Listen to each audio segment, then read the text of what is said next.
आहाना ने कराया पुजारिनी को अरेस्ट और कराई पोल्टू और पारो की शादी।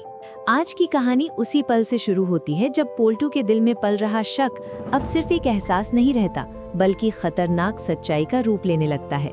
पोल्टू सीधे पुजारिन की आंखों में आंखें डालकर खड़ा था। अब उसकी आवाज में न झिझक थी न डर, बस एक अजीब सा आत्मविश्वास।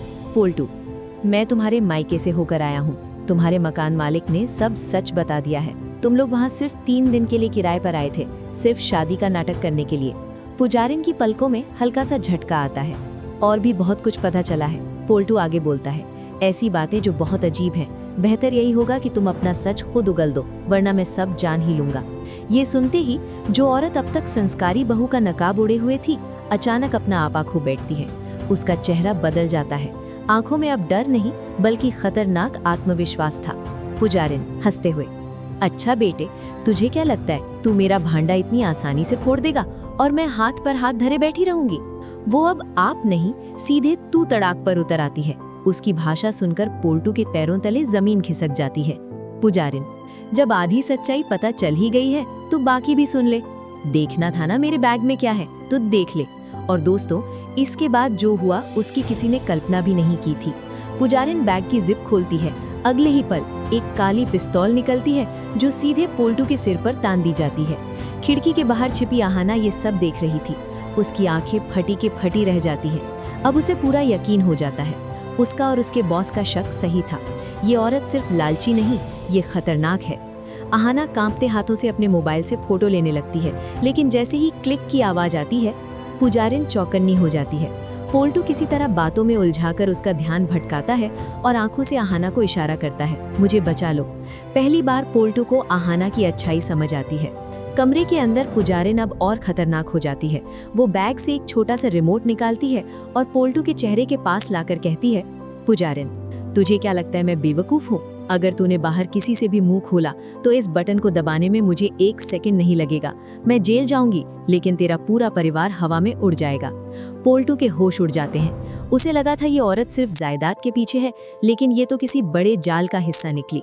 वो अपनी जान और परिवार के लिए चुप हो जाता है, एकदम भीगी बिल्ली बनकर। इधर आहाना, जिसने ये खौफनाक मंजर अपनी आंखों में कैद कर लिया था, भागते हुए अर्जुन के पास पहुंचती है। अर्जुन गहरी नींद में था। आहाना उसे झंझोड़ कर उठाती है। अर्जुन, उठो, वो औरत बेहद खतरनाक है। पहले अर्जुन को लगता है आहाना फिर कोई गलतफहमी कर रही है, लेकिन जैसे ही वो मोबाइल में गन वाली फोटो देखता है, उसकी नींद उड़ जाती है। आहाना, अगर अभी कुछ नहीं किया तो बहुत देर हो जाएगी। अर्जुन पुलिस को कॉल करने के लिए फोन उठाता है, लेकिन आहाना उसे रोक लेती है। नहीं, पुलिस को सब समझाने में वक्त लगेगा। मैं अपने बॉस को कॉल करती हूँ, वो सब जानते हैं। कुछ ही देर में बॉस पुलिस फोर्स के साथ बड़े घर पहुंच जाते हैं। सायरन की आवाज सुनते ही पुजारिन समझ जाती है वो घिर चुकी है। वो पोल्टू को ढाल बनाकर हॉल में ले आती है। पूरा परिवार वहां जमा हो जाता है। अचानक पुजारिन बिजली की तेजी से दुर्गा देवी को पकड़ लेती है, बंदूक सीधी उनकी कनपटी पर। पुजारिन चिल्लाते हुए, पीछे हटो, एक कदम भी आगे बढ़ाया तो इस बुढ़िया का भेजा उड़ा दूंगी। अर्जुन और पोल्टू रोने लगते हैं। अर्जुन हाथ जोड़कर गिड़गिड़ाता है, मेरी माँ को छोड़ दो, जो चाहिए ले जाओ। माहौल बेहद तनावपूर्ण हो जाता है। सबको लगता है अब पुजारिन जीत जाएगी, लेकिन तभी वो होता है जिसकी किसी को उम्मीद नहीं थी।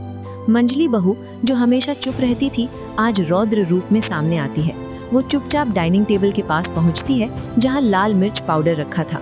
जैसे ही पुजारिन का ध्यान अर्जुन पर जाता है, धप, मिर्च का पाउडर सीधा उसकी आंखों में। आह! पुजारिन दर्द से चीख उठती है और दुर्गा देवी उसके हाथ से छूट जाती है। आहाना मौका नहीं गवाती, एक जोरदार किक और बंदूक दूर जा गिरती है। इसके बाद पुलिस उस पर टूट पड़ती है। बॉस हथकड़ी लगाते हैं और रिमोट छीन लेते हैं। बॉस, ये रिमोट नकली था, सिर्फ डराने के लिए। घर वाले सन्न रह जाते हैं, लेकिन राहत की सांस लेते हैं। पुजारिन को घसीटते हुए पुलिस वैन में ले जाया जाता है। घर में अब सन्नाटा है और पछतावे की आवाजें। पोल्टू टूट जाता है, वो सबके सामने गिर पड़ता है।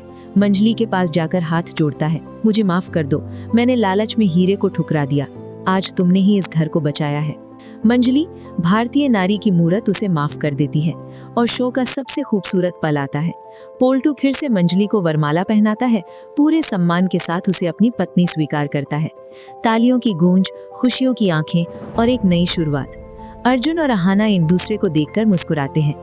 आहाना ने साबित कर दिया कि एक छोटी बहू भी पूरे बड़े घर को बचा सकती है। अगर आप भी आहाना की मेहनत और जज्बे से इंस्पायर हुए हैं तो कमेंट में लिखो, मेहनत कभी बेकार नहीं जाती।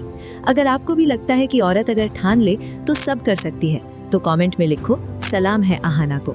जिसने भी कभी खुद अपने दम पर खड़ा होना सीखा है वो कमेंट करे, मैं भी आहाना की तरह मजबूत हूँ।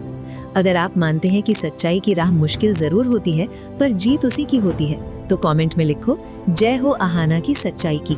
अगर आपको भी लगता है कि अब आहाना सबको जवाब देगी अपने काम से तो कमेंट में लिखो, अब बोलेंगे उसके काम। अगर आप भी टीम आहाना में हो तो कमेंट में बस एक हाथ डाल दो और दिखा दो अपनी सपोर्ट। जिसने कभी किसी ने धोखा दिया हो लेकिन फिर भी हिम्मत नहीं हारी हो वो कमेंट में लिखे, मैं भी आहाना की तरह उठ खड़ी हुई थी। अगर आपको लगता है कि अर्जुन को अपनी गलती का एहसास होना चाहिए तो कमेंट करो, आहाना डिजर्व्स बेटर। अगर आप मानते हैं कि औरत सिर्फ घर नहीं पूरा संसार संभाल सकती है तो कमेंट में लिखो, जय नारी शक्ति, जय आहाना। अगर आप भी चाहते हैं कि हर लड़की आहाना जैसी आत्मनिर्भर बने तो कमेंट में लिखो, मैं भी आहाना बनना चाहती हूँ।